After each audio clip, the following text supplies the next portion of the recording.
Hello everyone. I have a screen which is a Sony Wega 29 inches Trinitron. Uh, I got it way back from year 2005.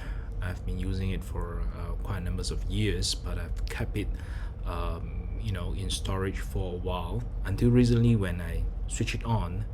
Then I realized that the whole screen turns into all these faded looking graphics. So apart from that, I can see plenty of scan lines. So in order to rectify or maybe temporary solutions for it is just to leave the TV on for an extended time for more than 30 minutes, so in the hope that the graphics will come back to its full glory.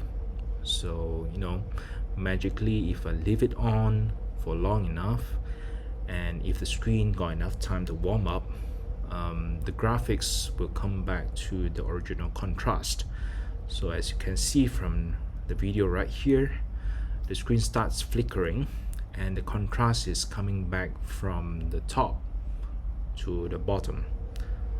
So it's still flickering quite violently, and if you're wondering what's going on with this video, is actually recorded for an extended time for about 38 minutes if I remember correctly, and I've speeded up to about 2 minutes plus.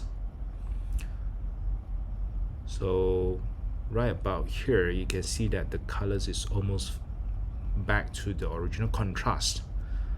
So this is the problem that I'm trying to solve right now. I'm looking for someone that can help me to fix this TV. Okay, so hope you guys see what's the problem now, and I'm going to do a bit of experiment. I'm going to turn off the TV right now and see whether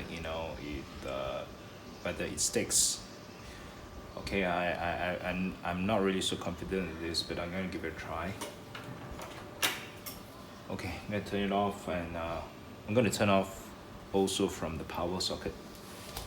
Okay,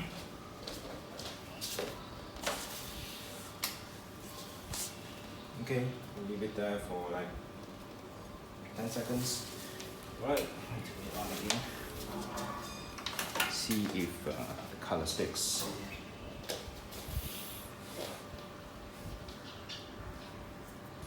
Okay, so evidently, yeah, turn it off, it kind of sticks, but I can kind of see that down here, the colors it's a bit faded again, but not all the scan lines. It kind of twitchy a little bit, but I think after it twitch for a while, then it will come back again. It will come back to the full image. So I think this could be a problem which related to a bit more like in terms of heat or temperature of the tube, or maybe the capacitors. I hope that someone can help me with this. Okay, thank you very much. Cheers.